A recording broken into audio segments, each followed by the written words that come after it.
Au milieu d'une tempête déchaînée, un train à grande vitesse transportant plus de 1000 passagers s'arrête brusquement. Alors que la foudre éclate au-dessus, son conducteur tente de réinitialiser le système, sans savoir qu'un autre train a été envoyé sur la même voie derrière lui. Quelques instants plus tard, il dévale la voie ferrée à plus de 100 km/h, transformant un trajet de routine en une tragédie nationale. Au début, cela semblait être un accident étrange, mais la vérité était bien pire. Cette catastrophe se préparait depuis des années et pourrait facilement se reproduire. Nous sommes le 23 juillet 2011 et le train à grande vitesse DD 3115 fonce vers la gare de Yongzhou avec plusieurs minutes de retard sur l'horaire. Pour les passagers à bord, cela ressemble à un autre voyage retardé pendant la saison estivale humide. Mais alors que la foudre éclate autour d'eux, ils n'ont aucune idée que le système ferroviaire devant eux commence à défaillir. Au-delà de Yongzhou, l'itinéraire du train traverse un pont avant de s'arrêter à Wenzhou Sud. En plus d'être un pôle d'échange, la gare est un centre de contrôle important pour la ligne, car elle aide à surveiller la position des trains afin de les maintenir à une distance de sécurité. Mais avant que le train n'atteigne la zone, Wenzhou Sud est frappé par plus de 340 éclairs en quelques minutes. Les éclairs envoient des courants exceptionnellement puissants le long des câbles du chemin de fer, ce qui fait sauter un petit fusible à l'intérieur de l'équipement du centre de contrôle. Au même moment, la foudre endommage également plusieurs détecteurs de voies sur le pont. Au lieu d'indiquer si un train est présent, ils commencent à envoyer des mises à jour de statuts aléatoires au réseau ferroviaire. Ensemble, ces défaillances créent une situation dangereuse. Le système de Wenzhou reste bloqué sur voie libre, ce qui signifie que les feux de signalisation resteront verts même s'il y a un obstacle devant. En même temps, les ouvriers ne peuvent pas savoir s'il y a un train sur la voie endommagée du pont. Le train se dirige toujours droit vers la partie affectée de la ligne, alors qu'un voyant d'alerte de panne apparaît sur le pupitre de contrôle. Il arrive à Yongzhou peu après et est retenu à la gare lorsqu'un autre problème survient. Alors que les régulateurs essaient de résoudre la panne avec les contrôleurs de Wenzhou, ils constatent que l'alerte sur la section de rail endommagée n'apparaît pas sur les écrans du centre. Ils conseillent donc aux gares voisines de gérer les mouvements des trains manuellement et avertissent le conducteur de continuer avec prudence. Il y a une interdiction de franchir le feu rouge à l'approche de Wenzhou Sud. Si le signal ne passe pas au vert ou si le train est arrêté par le système, passez en marche à vue et continuez à moins de 21 km/h. Au moment où DD 3115 commence son trajet vers Wenzhou Sud, le retard fait que les trains suivants le rattrapent. Avançant à basse vitesse, le train atteint la section du pont endommagée 6 minutes plus tard et s'arrête brusquement dans un crissement. Comme prévu, les freins d'urgence automatiques ont arrêté le train après avoir reçu un signal défectueux. Cependant, le même signal empêche le conducteur de passer en marche à vue. Après plusieurs tentatives infructueuses, il tente de joindre les régulateurs, mais son train est dans une zone sans couverture radio. Ils sont piégés sur le pont, sans aucun moyen d'alerter les cheminots.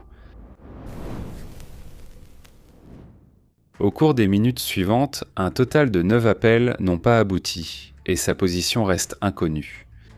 Pourtant, les régulateurs prennent une décision déconcertante. Le prochain train dans la région, le D301, a plus d'une demi-heure de retard et attend l'autorisation de quitter Yongzhou. À bord se trouvent 558 passagers frustrés, dont la famille Kao, qui voyage vers le sud pour une réunion de famille. Malgré les défauts connus sur la ligne, les régulateurs autorisent le train express à s'engager sur le pont sans avertir son conducteur du danger potentiel. À ce stade, le système de signalisation du train devrait servir de dernière ligne de défense. Mais à cause du fusible grillé à Wenzhou Sud, D301 reçoit un faux signal de voie libre. Le conducteur repart dans l'obscurité du soir, prenant de la vitesse alors qu'il se dirige vers la voie d'occupée. Peu de temps après, les régulateurs contactent le personnel de Wenzhou Sud pour obtenir des nouvelles de l'avancement du train disparu. On leur dit que le train est entré dans la zone d'alerte rouge, mais qu'ils n'ont pas réussi à parler au conducteur. Au lieu d'arrêter immédiatement le train qui approche, les régulateurs le laissent poursuivre sa route pendant que Wenzhou Sud tente d'appeler D3115. Heureusement, ils réussissent à joindre le conducteur, qui explique une situation alarmante. Le signal du circuit de voie change de façon anormale et le passage en marche à vue a échoué. Je vais recontacter le régulateur pour faire un rapport. Mais l'urgence du problème semble échapper au régulateur. Il laisse au conducteur le soin de contacter les régulateurs, même si sa radio a une connexion peu fiable. À 20h39, il parvient enfin à passer en marche à vue et fait avancer le train à une allure très lente. 15 secondes plus tard, le service express atteint la section de voie endommagée et les contrôleurs de Wenzhou passent un appel frénétique. EMU 301, soyez vigilants pendant la conduite. Il y a un train dans la section. Il y a le 3115 dans la section. Fais attention en roulant maintenant, d'accord ? L'équipement maintenant. L'avertissement s'interrompt brusquement. Alors que la ligne devient muette, l'opérateur de D301 tire désespérément sur le frein d'urgence. Malgré cela, il percute le train devant à 98 km/h. À l'intérieur des wagons, les passagers sont projetés hors de leur siège, tandis que le verre et le métal transpercent les compartiments. L'élan comprime les deux trains, qui se plient en accordéon en un instant, provoquant le déraillement de plusieurs wagons de la voie surélevée. Plusieurs tombent de près de 18 mètres au sol. Un autre reste suspendu au bord du pont, appuyé contre la structure brisée. En quelques secondes à peine, les trains sont réduits en miettes. Le pire de l'impact se concentre à l'avant du D301 où Henri Cao est projeté dans les airs depuis la deuxième voiture. Avant la collision, il y a eu des secousses incontrôlables comme un tremblement de terre. La voiture tremblait, les lumières éteintes. J'avais l'impression de tomber et j'ai prié. Henri se prépare d'abord à un choc violent, mais comme rien ne se passe, il se rend compte qu'il est à l'extérieur du train. Ensuite, il se souvient d'une voix criant dans l'obscurité. J'ai entendu la voix de ma mère crier, puis tout est devenu noir. Le site de l'accident en contrebas sombre immédiatement dans le chaos. Certains survivants sont coincés dans l'épave, trop gravement blessés pour bouger. D'autres titubent parmi les débris, sans comprendre ce qui s'est passé. Entendant des appels à l'aide, les villageois voisins appellent les services d'urgence et commencent à sortir les survivants des wagons. Ils sont rejoints par le personnel et les passagers des trains accidentés, tandis que les secours se précipitent sur les lieux. Ils arrivent environ 15 minutes plus tard et sont confrontés à une tâche redoutable. Plus de 1600 passagers sont pris dans l'accident. Les débris sont répartis sur plusieurs niveaux, et certaines voitures ne sont accessibles qu'en escaladant ou en descendant en rappel à l'intérieur. Conscients de la complexité de la situation, les responsables mobilisent des soldats présents à proximité, tandis que des spécialistes découpent la tôle tordue pour atteindre les passagers piégés. Un à un, les survivants sont extraits des décombres instables et transportés de main en main par des chaînes humaines jusqu'aux équipes médicales en attente. Au cours des heures suivantes, les autorités divisent de la zone en 3 secteurs de recherche verticaux, avançant méthodiquement à travers chaque couche pour s'assurer que personne n'est oublié. Près de 200 personnes ont été mises en sécurité, mais les équipes atteignent désormais les parties les plus difficiles des décombres. Certains des wagons restants sont gravement écrasés. Les secouristes apportent des engins lourds pour soulever les décombres avant de découper plus profondément dans les wagons. En travaillant toute la nuit, les intervenants effectuent au total 6 recherches lorsque les autorités prennent une décision controversée. Aux alentours de 4 heures du matin, l'annonce de la fin des recherches a déclenché une vive réaction parmi les spectateurs. Les autorités précisent ensuite que cela ne touche que la partie sous le pont, tandis que les équipes poursuivent la fouille des couches supérieures. Cependant, moins de 2 heures plus tard, les critiques se transforment rapidement en soupçons. Les ouvriers creusent une fosse juste à côté de la voie et commencent à y déplacer des pièces endommagées du train.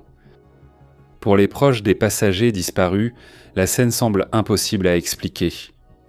Au-delà de la crainte que des survivants ou des restes humains puissent encore se trouver à l'intérieur, l'épave constitue une preuve cruciale. Elle pourrait contenir les réponses à la question de savoir pourquoi le système ferroviaire a connu une défaillance aussi catastrophique et pourquoi tant de vies ont été brisées dans ce processus. Face aux accusations de dissimulation, les autorités assurent que l'épave a été déplacée par erreur et que l'opération a vite été stoppée par des hauts responsables. Ils ajoutent également que la fosse n'a été creusée que pour permettre aux véhicules de secours d'accéder au site, mais les citoyens restent sceptiques. La controverse s'aggrave encore l'après-midi suivant. Lors des opérations de récupération, les équipes pénètrent dans l'une des voitures les plus endommagées et récupèrent plusieurs corps. Puis ils trouvent une fillette de 2 ans encore en vie, coincée sous un porte-bagages. Elle est extraite du train près de 21 heures après l'accident et transportée d'urgence dans un hôpital à proximité. Selon les médias, elle n'a été retrouvée que grâce à l'insistance d'un chef de police pour une ultime vérification de la voiture avant son retrait. Cette révélation a alimenté la colère du public. Alors que des rumeurs évoquaient de nouveaux survivants, les familles espéraient et observaient les décombres, cherchant des nouvelles de leurs proches disparus. Malgré le tollé, les autorités ont rapidement fait passer le site en phase de récupération.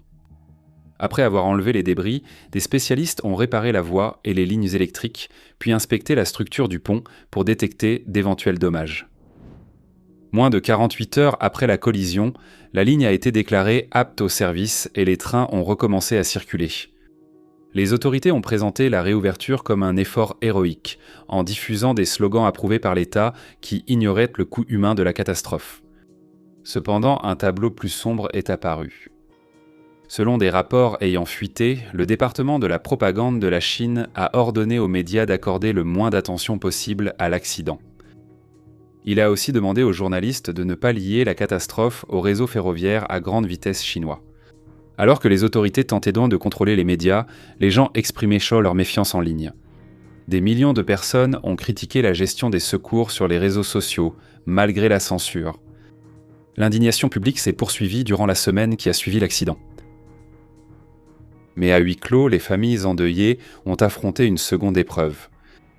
Selon des rapports, les autorités ont fait pression sur les proches pour qu'ils acceptent une indemnisation sans leur communiquer le montant exact. Certaines familles ont même affirmé avoir été menacées par des responsables, qui ont également averti les avocats de ne pas accepter les dossiers des victimes, car l'accident était un sujet sensible. Mais quand le traitement des familles a attiré l'attention du public, les responsables ont vite accusé une autre organisation d'avoir fait l'annonce. Finalement, l'État a augmenté l'indemnisation pour chaque famille à 915 000 yuans, soit presque le double de l'offre initiale. Mais l'argent n'a pas suffi à faire taire les critiques ou les familles réclamant justice. Tous les regards étaient tournés vers ce que l'enquête allait révéler et si les personnes impliquées seraient tenues pour responsables. Près de 6 mois plus tard, l'administration d'État de la sécurité au travail a communiqué ses conclusions à la presse. Ce qui est apparu, c'est une série troublante de défaillances remontant à la construction du chemin de fer. Dans les années précédant l'accident, la Chine se transformait à une vitesse extraordinaire. Elle était devenue le plus grand exportateur du monde, et la demande en transport dépassait la capacité des infrastructures vieillissantes du pays. En réponse, la Chine a rapidement modernisé son réseau ferroviaire, construisant des lignes à grande vitesse à travers tout le pays. La ligne Yangtze-Taïwan faisait partie de cette expansion et a ouvert 4 mois avant la date prévue, en septembre 2009. Dans la précipitation du lancement, les autorités ferroviaires ont autorisé l'exploitation de la ligne avec une technologie de contrôle non éprouvée. Selon les enquêteurs, le système utilisé à Wenzhou Sud a été conçu sans équipe formelle de recherche et développement. Il a ensuite été installé, n'ayant passé qu'un examen préliminaire, ce qui signifie que plusieurs défauts sont passés inaperçus. Une défaillance critique concernait sa fonction de retour à la sécurité par défaut. La protection était censée passer les signaux au rouge si le système perdait des informations fiables provenant de la voie. Cependant, l'équipement concerné dépendait d'une seule source d'alimentation au lieu d'en avoir une seconde en secours. Donc lorsque la foudre a fait sauter le fusible F2 à Wenzhou Sud, le système était incapable de se mettre à jour. Au lieu de cela, il s'est figé sur sa dernière lecture, affichant la voie comme étant dégagée. C'était une violation des règlements de l'époque, et cela a révélé un problème beaucoup plus vaste. Le ministère des Chemins de Fer a supervisé la construction de la ligne et l'a gérée une fois ouverte. Fait inquiétant, les responsables ont constaté des irrégularités à presque tous les niveaux. Il avait bâclé le travail, ignoré les contrôles de sécurité et attribué des contrats à des entreprises non qualifiées. Cependant, le ministère étant aussi son propre régulateur, aucun organisme indépendant ne pouvait le tenir responsable. Sous sa surveillance, le même système de contrôle défectueux a été installé dans 76 endroits, étendant le risque bien au-delà de Wenzhou Sud.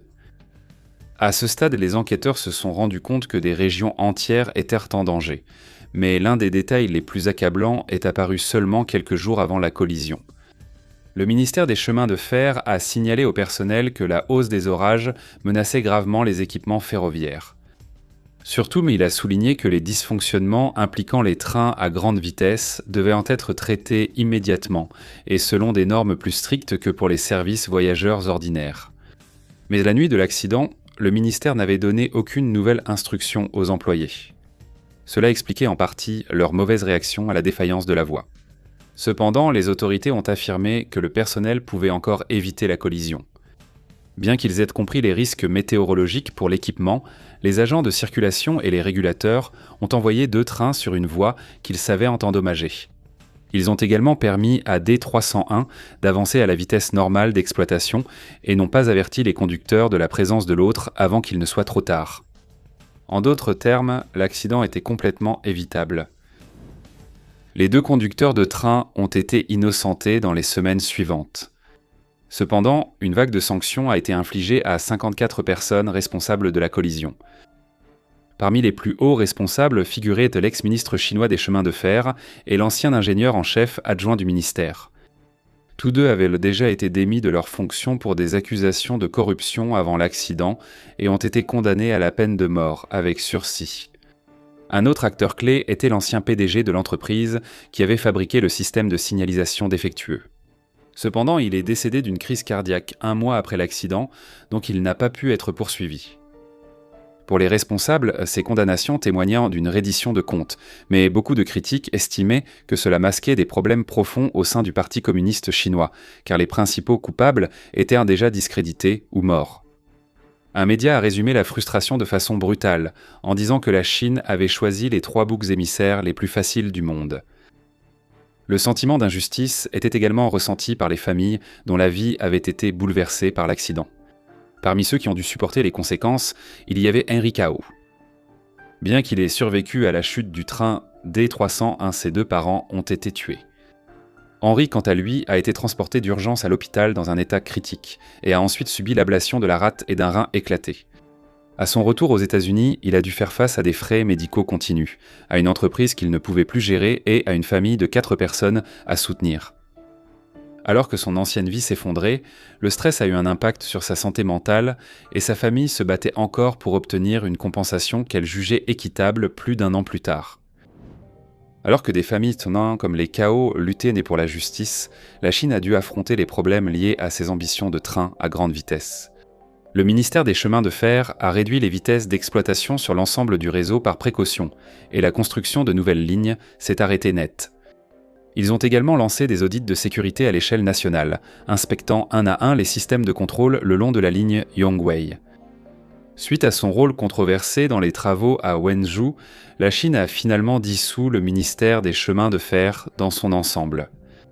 Il a été remplacé par un exploitant public et un organisme de régulation distincte, dans le but de réduire le risque de corruption à l'avenir. Même ainsi, les critiques ont soutenu que ces changements n'ont pas permis de résoudre le problème plus profond, à savoir une culture du secret révélée par l'accident qui a tué 40 personnes et en a blessé près de 200 autres. Si vous avez trouvé cette vidéo intéressante, merci de vous abonner pour ne pas manquer nos prochaines vidéos.